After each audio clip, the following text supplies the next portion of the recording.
Hello guys, ഭ്രാന്തന്റെ പുതിയൊരു വീഡിയോയിലേക്ക് എല്ലാവർക്കും സ്വാഗതം. അങ്ങനെ കുറച്ച് നാളത്തെ ഇടവേളയ്ക്ക് ശേഷം ഞാൻ വീണ്ടും വന്നിരിക്കുകയാണ് പ്രിയപ്പെട്ട കൂട്ടുകാരെ. വേറെ ഒന്നുമല്ല, തിരക്ക് കാരണമാണ്. ഞാൻ മെഡിക്കൽ റെപ്പായിട്ടാണ് ജോലി ചെയ്യണമെന്ന് അറിയാതെ തീർച്ചയായിട്ടും നമുക്ക് മാർച്ചിങ് അപ്പോൾ ഫിനാൻഷ്യൽ ഇയർ കഴിഞ്ഞതുകൊണ്ടാണ്, അതിൻ്റെതായ തിരക്കുകൾ കൊണ്ടാണ് വീഡിയോയിൽ കാണാൻ കഴിയാത്തത്. എന്തായാലും നമുക്ക് ഇതിൻ്റെ പുതിയൊരു വീഡിയോയിലേക്ക് സ്വാഗതം.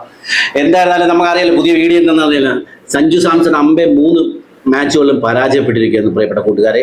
അറിയാലോ, നല്ല രീതിയിൽ പരാജയപ്പെട്ടിരിക്കുകയാണ്. ആദ്യം രാജസ്ഥാൻ റോയൽസിനുമായിട്ട് നടന്ന ഗെയിമിൽ 6 റൺസിൽ 7 ബോളിൽ 6 റൺസ് എടുത്ത് പരാജയമാണ്. അതേപോലെ തന്നെ പഞ്ചാബ് കിങ്സുമായിട്ടുള്ള മത്സരത്തിലും 7 ബോളിൽ 7 റണ്ണിന് പുറത്തായി. അത് കഴിഞ്ഞിട്ടുള്ള ബാംഗ്ലൂർ മാച്ച്, മൂന്നാമത്തെ മാച്ച് ചെന്നൈ ബാംഗ്ലൂരായിട്ട് നടന്ന മാച്ചിൽ അതിലും പരാജയമാണ്. 5 ബോളിൽ 9 റണ്ണ് എടുത്ത് പരാജയമാണ്.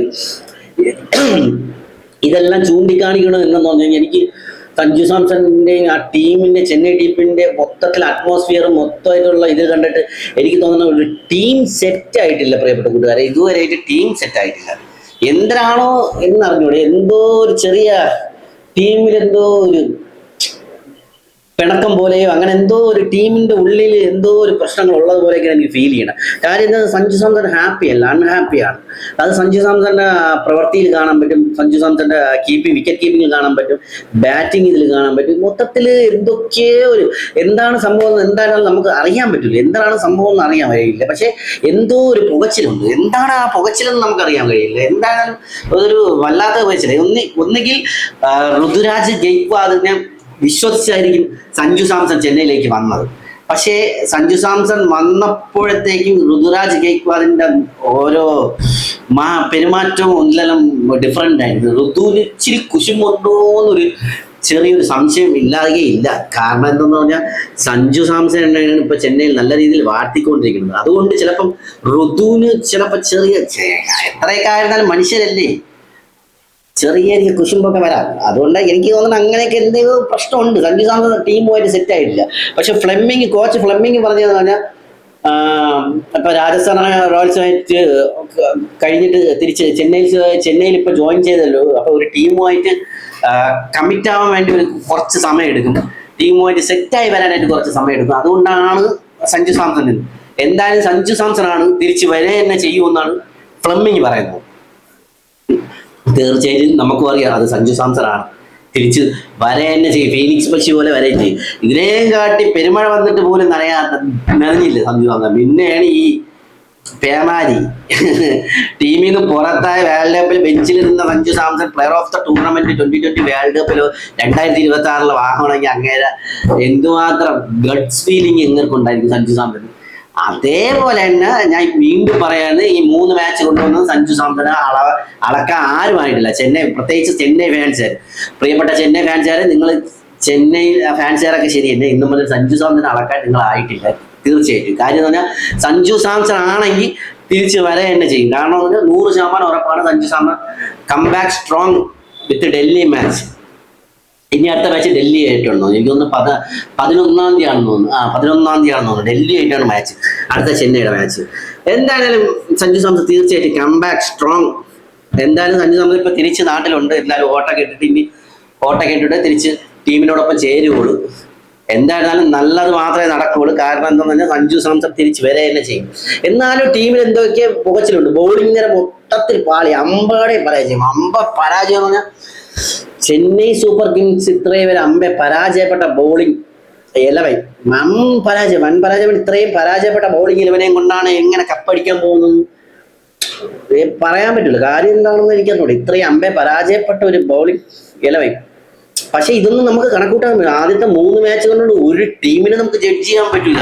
ഇതേപോലെ 6 മാച്ച് തുടരെ പരാജയപ്പെട്ട മുംബൈ ഇന്ത്യൻസ് ഫൈനലിൽ വന്ന് കപ്പടിച്ച ചരിത്രം ഇവിടെയുണ്ട്. ഇത് ചെന്നൈക്കും ആ ചരിത്രമുണ്ട്.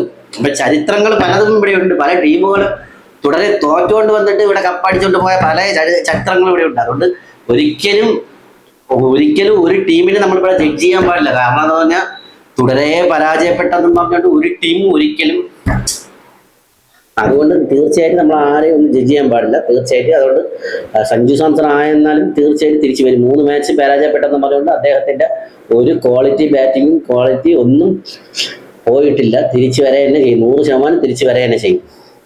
എന്നിരുന്നാലും ടീമിൽ എന്തൊക്കെ പുകച്ചിലുണ്ടെന്നാണ് നമുക്ക് മനസ്സിലാവുന്നത്. മൊത്തത്തിൽ എന്തൊക്കെ പുകച്ചിലുണ്ട്, എന്താണ് കാരണം എന്നാണ് ഇവിടെ. മൊത്തത്തിൽ എന്തൊക്കെയോ ഉണ്ട്, മിസ്അണ്ടർസ്റ്റാൻഡിങ്ങും എന്തോ കുറവുണ്ട്. അപ്പൊ പിന്നെ അതാണ് ഒന്നാമത് എനിക്ക് തോന്നുന്നത്. രണ്ടാമത്തെ കാര്യം ഋതുരാജ് ഗെയ്ക്വാദിന്റെ captaincy. I don't like that Ruturaj Gaikwad captaincy. പക്ഷെ അതൊരു സുഖമില്ലാത്ത ക്യാപ്റ്റൻസിയാണ്. ഋതുവില്ല ക്യാപ്റ്റൻസിയിൽ എനിക്ക് വലിയൊരു സുഖം തോന്നുന്നില്ല. കാര്യം എന്ന് പറഞ്ഞാൽ ബോളിംഗ് കൊടുക്കുന്നത് എനിക്ക് വലിയ ഒരു സുഖം തോന്നുന്നില്ല. എന്താണെന്ന് നിങ്ങൾക്ക് കളി കണ്ട നിങ്ങൾക്ക് അറിയാമല്ലോ. ഋതുരാജിന്റെ ക്യാപ്റ്റൻസി അമ്പേ പരാജയമാണ്, 0. ഞാൻ 100-ൽ എത്ര മാർക്ക് കൊടുക്കാൻ പറയാൻ പറ്റുമെന്ന് ചോദിച്ചു കഴിഞ്ഞാൽ 1 മാർക്കേ കൊടുക്കും. 100-ൽ 1 മാർക്ക് ഋതുരാജ് ഗെയ്ക്വാദിന്റെ ക്യാപ്റ്റൻസിക്ക് കൊടുക്കുള്ളൂ. എന്റെ ഒരു ഇത് അനുസരിച്ചാണെങ്കിൽ തീർച്ചയായിട്ടും അത് എനിക്ക് തോന്നുന്നു ഒന്നീ ധോണിക്ക് തന്നെ തിരിച്ചു കൊടുക്കണം. ധോണി തിരിച്ച് ഫോമിലോട്ട് വന്നത് ധോണിക്ക് തന്നെ കൊടുക്കണം. ഇല്ലെങ്കിൽ അതർ ഓപ്ഷൻ എന്ന് പറഞ്ഞാൽ സഞ്ജു സാംസൺ ആണ്. വേറെ ആരുമില്ല, സഞ്ജു സാംസൺ മാത്രമേ ഉള്ളൂ, വേറെ ആരുമില്ല. സഞ്ജു സാംസൺ ക്യാപ്റ്റൻസി കൊടുത്തൊന്ന് ജസ്റ്റ് ഒന്ന് ട്രൈ ചെയ്ത് നോക്കിക്കഴിഞ്ഞാൽ ചിലപ്പോൾ പരാജയം ചിലപ്പോൾ വിജയമാവാൻ ചാൻസ് ഉണ്ട് എന്നാണ് എൻ്റെ ഒരു നിഗമനം. കാര്യം എന്ന് പറഞ്ഞാൽ രാജസ്ഥാൻ റോയൽസിൽ ഇത്രയും ക്യാപ്റ്റൻസിൽ ഇത്രയും വിൻ ചെയ്ത ഒരു ക്യാപ്റ്റൻസി ഇല്ല രാജസ്ഥാൻ. പക്ഷെ ഈ രാജസ്ഥാന്റെ കളി കാണുമ്പോൾ അതിനെക്കാട്ടി വിഷമം തോന്നും. ഇത്രയും ടീം സെറ്റായ ടീമിൽ നിന്നാണ് രാജസ്ഥാനിൽ നിന്നാണ് ചെന്നൈയിൽ വന്നത്. ഇതൊരു വിഷമമാണ്. എങ്കിലും രാജസ്ഥാൻ ടീം ഇപ്പൊ കട്ട സെറ്റായി. അയ്യോ അത് കുഴപ്പമില്ല, അത് ഓരോരുത്തരുടെ തീരുമാനമാണ്, മനസ്സിലായില്ലേ. എന്നിരുന്നാലും ചെന്നൈയിൽ വന്നിട്ട് നമ്മളെ ചെറുക്കായി എന്തായാലും അടുത്ത മാച്ചിൽ നമുക്ക് കാണാം പ്രിയപ്പെട്ട കൂട്ടുകാരെ. എന്തായിരുന്നാലും അടുത്ത മാച്ചിൽ ചെറുക്കൻ കത്തിക്കയറുമെന്നാണ് 100% എല്ലാവരും വിശ്വാസം. തീർച്ചയായിട്ടും 100% അടുത്ത മാച്ചിൽ എങ്കിലും കത്തിക്കയറണം. കത്തിക്കയറിയാലേ നമുക്ക് പിടിച്ചു നിൽക്കാൻ പറ്റുള്ളൂ. കാര്യം എന്ന് പറഞ്ഞാൽ എന്തായാലും അടുത്ത മാച്ചിൽ സഞ്ജു സാംസൺ ഫോം ആവും, തീർച്ചയായിട്ടും ഫോം ആവും എന്നാണ് വിശ്വാസം. ഞങ്ങളും എന്നെ പോലുള്ള ഇന്ത്യയിൽ ഒട്ടുമിക്കുള്ള സഞ്ജു ഫാൻസിന്റെ മൊത്തത്തിലുള്ള വിശ്വാസം. പിന്നെ എന്തായാലും അടുത്ത മാച്ചിൽ ഡൽഹിയിലൂടെയുള്ള അടുത്ത മാച്ചിൽ ആശ ഫോം ആവുമെന്നാണ് തീർച്ചയായിട്ടും ഇറങ്ങാറുണ്ട്. എന്തായാലും ആ ടീമിലെ ഈ പുകച്ചിലൊക്കെ ഒന്ന് മാറ്റി ടീമൊന്ന് സെറ്റായി കഴിഞ്ഞാൽ അടുത്ത മാച്ചിൽ എന്തായാലും ബ്രവീസ് കാണും, നമ്മളെ സൗത്ത് ആഫ്രിക്കയല്ല, ബ്രവീസ് കാണും. പിന്നെ ധോണി ഉണ്ട്. അപ്പോഴത്തേക്ക് മൊത്തത്തിൽ ടീം ഒരു ഇതായി. എങ്കിലും എനിക്ക് ബൗളിംഗ് ആണ് 100-ലേക്ക് ഇട്ട് അടിക്കുന്ന അടി കണ്ട് പെറ്റ തള്ള കഴിക്കില്ല. 100-ന് എല്ലാത്തിനും ഇട്ട് അടി തന്നെ.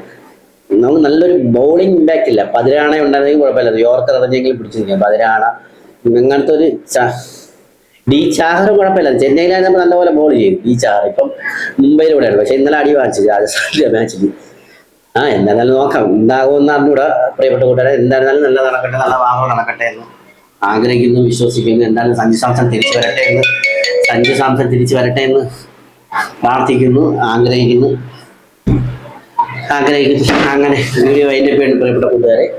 വീഡിയോ ഇഷ്ടപ്പെട്ടാൽ ലൈക്ക് ചെയ്യുക, ഷെയർ ചെയ്യുക, സബ്സ്ക്രൈബ് ചെയ്യുക. വീണ്ടും പുതിയൊരു വീഡിയോ ആയിട്ട് ഭ്രാന്തൻ വരികയാണ് പ്രിയപ്പെട്ട കൂട്ടുകാരെ. ബൈ ഫ്രം ഭ്രാന്തൻ.